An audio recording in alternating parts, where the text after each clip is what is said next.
Lost in the wilderness, the sun hung low in the western sky, casting long, amber shadows over the rugged frontier.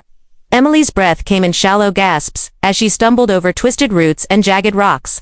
Her skirts torn and dusty from the relentless journey. The dense forest around her seemed alive, whispering secrets through the wind, watching her with unseen eyes. She was alone, only hours before. Her family had been making steady progress along the narrow trail, the wagon creaking behind them as the horses pulled steadily onward. But when the packhorse startled and bolted, chaos erupted. Emily had fallen, behind, tangled in a thicket, and when she finally freed herself, the path had vanished, swallowed by wilderness.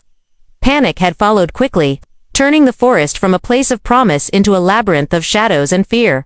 The frontier was unforgiving. The land was vast and wild, stitched together with towering pines, rocky ridges, and swift rivers. Settlers came seeking new beginnings, but the forest demanded respect. A mistake could mean death. Emily, barely 17, had never imagined the wilderness could be so merciless. As the chill of evening settled, the distant howl of a wolf echoed through the trees. Emily froze, her heart pounding. The safety of her family felt impossibly far away, swallowed by the dark. She pressed her back to a gnarled oak, fighting tears and shivering as night began to drape itself over the land. Far above the treetops, the first stars blinked awake, silent witnesses to the girl's desperate plight. Yet, unbeknownst to Emily, she was not truly alone, moving with silent grace through the shadows. A figure watched from a ridge above the clearing, Outlaw, a native warrior of the land. His eyes sharp and steady as a hawk's. The forest was his home, sacred and alive, and he carried in his heart the wisdom of generations. Outlaw had lived all his life among these towering trees and winding rivers. He knew their secrets, the hidden trails, the language of the animals, the songs carried on the wind. To him, this land was not just soil and trees, but a living spirit, woven into every stone and leaf. His people honored it with rituals and stories passed down through centuries. Tonight, the signs were clear. The broken branches, the faint footprints, the restless energy in the air. Someone was lost, and that someone was not one of his own. With deliberate steps, Outlaw descended from the ridge, his moccasins barely making a sound against the moss-covered earth. He moved swiftly but cautiously, knowing the dangers that lurked in the dark, from wild beasts to the shadow of men who sought to claim this land without respect. As he approached, he caught sight of the girl crouched near the tree, her face streaked with dirt and fear. Her eyes widened when she noticed him, a stranger cloaked in the night. His presence both imposing and strangely comforting. Emily's voice trembled as she whispered, "Please, I'm lost." Outlaw knelt a respectful distance away, his voice calm and low. Though his words were in his native tongue, his tone spoke of peace. He gestured gently toward a nearby stream, then to himself, as if to say, "I will help." Though she did not understand his language, Emily sensed his kindness. Slowly, she nodded, relief mingling with uncertainty. Night deepened, and with Outlaw's guidance, Emily rose to follow him. He moved with a surety born of generations who had lived in harmony with the land, stepping over roots, avoiding thorns, reading the stars like an ancient map. Along the way, Outlaw shared lessons without words, pointing to edible plants, signaling dangers, and showing how the forest could provide shelter and sustenance. Emily listened and watched, absorbing every gesture, feeling her fear gradually give way to trust. For the first time since she became lost, a fragile hope began to grow.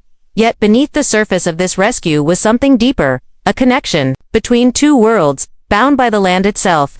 Emily, a girl of settlers, carried the spirit of survival. Outlaw, a guardian of sacred traditions, carried the wisdom of the earth. Together, they would face the wilderness, but also the invisible barriers of culture, fear, and misunderstanding. The journey ahead was not just through the forest, but toward a deeper understanding of spirit and home. As they made their way toward a flicker of distant firelight, a promise of safety, Emily's heart beat with a new rhythm. The frontier was no longer just a place of danger. It was a living world, and she was part of its story now. And somewhere beneath the stars, Outaw's ancestors watched, as a lost girl and a native warrior began a journey that would change them both forever. A meeting of worlds. The flickering glow of the campfire painted the faces of the forest in soft orange hues, cutting through the chill of night. Emily sat close to the warmth, her hands trembling slightly as she tried to steady her nerves. The forest around them was alive with the sounds of crickets and rustling leaves, but in this small circle of light, there was a fragile peace. Outlaw crouched across from her, the firelight reflecting in his dark eyes, calm and steady. Though they spoke different languages, an unspoken understanding began to form a bridge across cultures built from necessity and growing trust. For Emily, the night had been a blur of fear and uncertainty, but now, sitting here with this native warrior, she felt the first stirrings of hope. Atoe had saved her from the wilderness, and now, he seemed determined to teach her not just how to survive, but how to see the land through his eyes. The two communicated with gestures and simple drawings traced in the dirt. Atoe pointed to the trees, mimicking the sway of branches, and then to Emily's chest, suggesting the importance of feeling the heartbeat of the forest.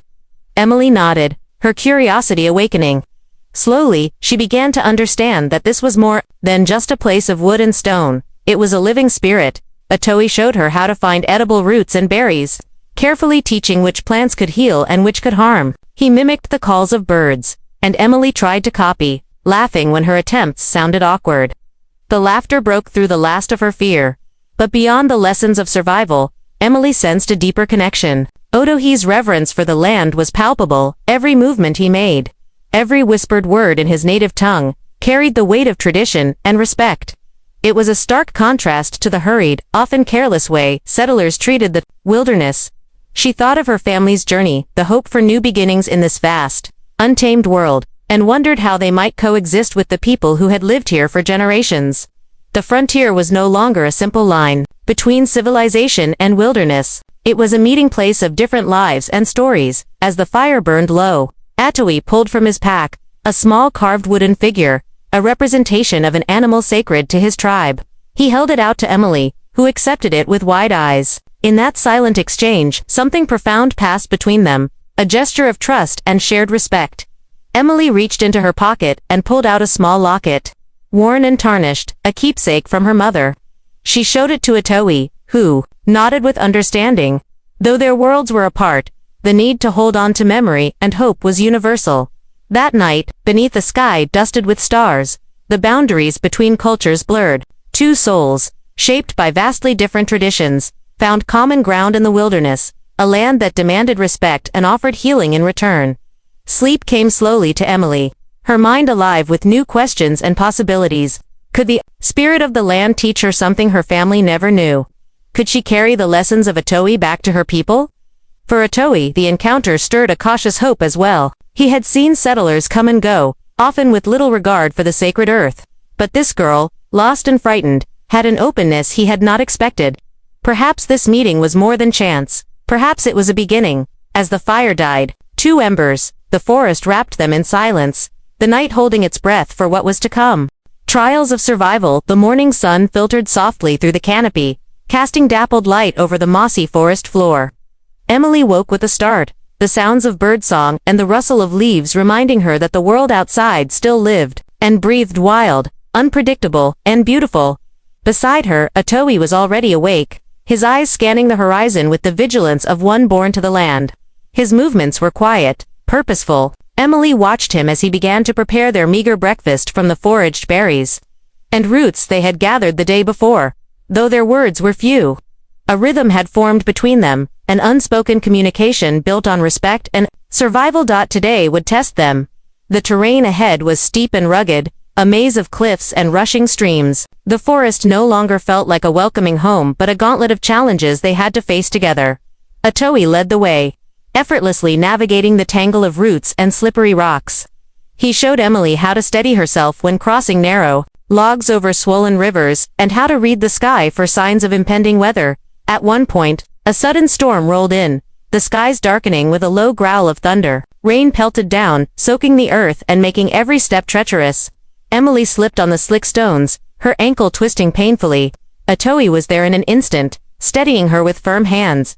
"You must listen to the land," he said softly, his voice blending with the storm. "It speaks in rain and wind." Emily nodded, swallowing back her fear and pain. She was learning not just to survive but to trust in Atoe and herself, and in the wild world around her. As they pressed on, night fell quickly, and the forest grew cold. They found shelter beneath a rocky outcrop, the wind howling around them like a restless spirit. Atoe started a fire, the flickering flames offering warmth and protection.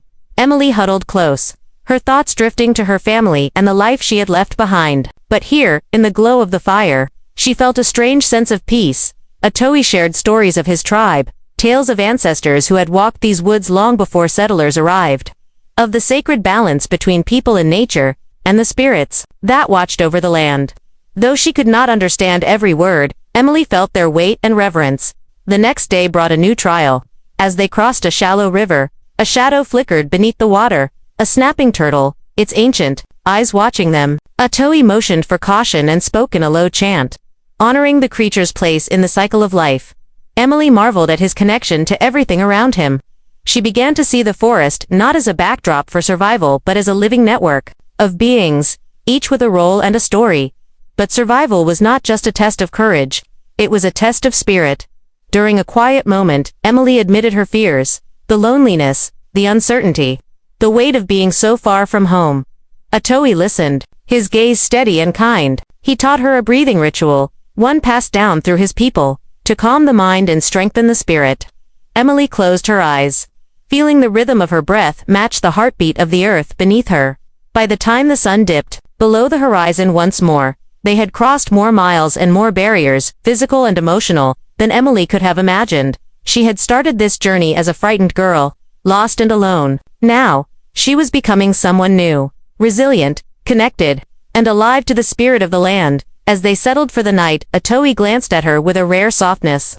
Their journey was far from over, but already they were no longer strangers, caught between worlds. They were companions, bound by the trials they had faced and the sacred land that held them both. The sacred homeland. The dense forest gradually gave way to a clearing bathed in golden light. As Emily stepped into the open, a hush seemed to fall over the world, as if the land itself was holding its breath.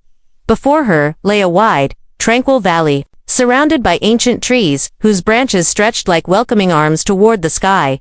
Otoe's eyes softened, and a quiet reverence settled over him. This was a place sacred to his people, a homeland whispered of in legends, a meeting point between the earth and the spirit world.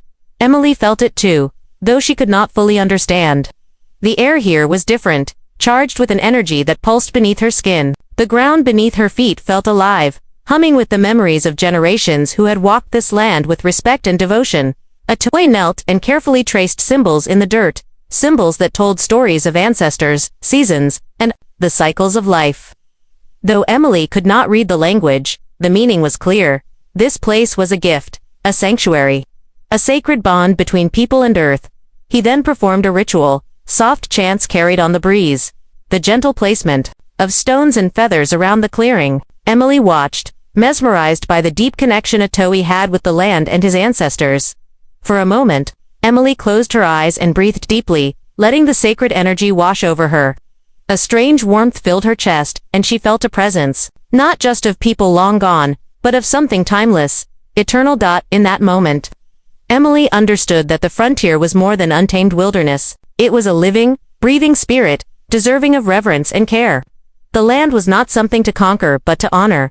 Otoe placed his hand gently on Emily's shoulder, and though no words were spoken, she felt a profound respect between them, a bridge across cultures and time. As the sun dipped low, casting long shadows across the valley, Emily realized her journey had become more than a fight for survival. It was a journey toward understanding of spirit, of home, and of the sacred ties that bind all living things. Danger approaches. The calm of the sacred valley was shattered by distant sounds, the pounding of hooves and the crack of voices, rough and urgent. Emily's heart tightened as Otoe's eyes sharpened, alert to the threat approaching their refuge. Hunters, settlers, or soldiers, men who cared little for the land's spirit, and even less for the people who guarded it. Otoe's face grew grim. He motioned for silence and led Emily deeper into the forest's edge, where shadows gathered like a protective cloak. He spoke softly in his tongue, his voice carrying warnings and prayers for strength. Emily's fear was replaced by a fierce determination. She had learned much from Otoe, about survival, respect, and courage. Now, she understood that the threat was not just to her but to the sacred homeland itself. As the intruders drew nearer, their intentions became clear. They sought to claim the land, to cut down the trees and stake their claim without regard for the ancient spirits that watched and waited. Otoe prepared to defend the land and its sacred heart. Emily steadied herself, ready to stand beside him. This was no longer just a journey of survival. It was a fight for honor, respect, and the future of a sacred place. Clash and courage, the forest trembled with the sounds of approaching footsteps and harsh voices, cutting through the stillness like a blade. Emily's breath caught as shadows emerged from the trees, men armed with axes and rifles, their eyes cold with determination. Ottoe moved with silent precision, guiding Emily to a concealed spot beneath thick underbrush. "Stay close," he whispered, his voice steady but urgent. The intruders did not respect the land. Their footsteps crushed saplings, their axes poised to fell the ancient trees. Ottoe's heart burned with a fierce protectiveness. This was his homeland, sacred and alive, and he would defend it with every breath. Emily, though frightened, felt a new strength rising within her. She had faced the wilderness and learned its lessons. Now, she faced a human threat, and with Ottoe beside her, she refused to back down. The first clash was sudden, a shout, a cry, the crack of a rifle shot. Ottoe moved swiftly, using his knowledge of the terrain to outmaneuver the attackers. His warrior skills were honed through years of training and a deep connection to the land. Emily watched, heart pounding, as Ottoe confronted the men. She saw not just a fierce protector, but a guardian whose courage was rooted in love for the land, for his people, and for the sacred bond that tied them all together. When a stray bullet grazed Ottoe's arm, Emily's fear turned to resolve. She grabbed a fallen branch, ready to defend the warrior who had saved her. Together, they fought, not with anger, but with the unyielding spirit of those who protect what is sacred. The struggle was fierce but brief. The men, surprised by the determination and unity of the pair, eventually retreated into the shadows from which they came. The forest grew quiet once more. Breathing heavily, Ottoe looked at Emily with a mixture of pride and relief. "You are stronger than you know," he said softly. Emily smiled, feeling a bond that transcended words. In the heart of the wilderness, amid danger and darkness, they had found courage and each other. A new beginning, the dawn broke softly over the forest, painting the sky with gentle shades of pink and gold. The world seemed to hold its breath in that quiet moment. A fragile peace settling over the sacred land, Emily stood beside Ottoe at the edge of the valley, the place where their journey had first deepened into something more than survival. She felt the weight of what they had endured and the strength of the bond they had forged, a bridge between two worlds. Though the threat had passed, the future remained uncertain. Emily knew she must return to her family, to the life she had left behind. But she would not return the same girl who had been lost in the wilderness. The lessons of the land, the spirit of the warrior, had changed her forever. Ottoe placed a hand gently on her shoulder, a silent blessing and farewell. His eyes held the wisdom of the earth, a reminder that the sacred homeland was not just a place, but a living connection between people and nature. Emily promised to carry that spirit with her, to share the respect and understanding she had gained. The frontier was vast and wild, but it was also a place of possibility, a place where different worlds could meet, learn, and grow. As she turned toward the path home, Emily felt a quiet hope blooming in her heart. The journey ahead would not be easy, but it was hers to walk with courage, with spirit, and with reverence for the sacred land that had saved her. And somewhere deep in the forest, beneath ancient trees and endless skies, Ottoe watched the horizon, knowing that this meeting was only the beginning of a new story, one of survival, spirit, and the sacred bond between all who call the land home.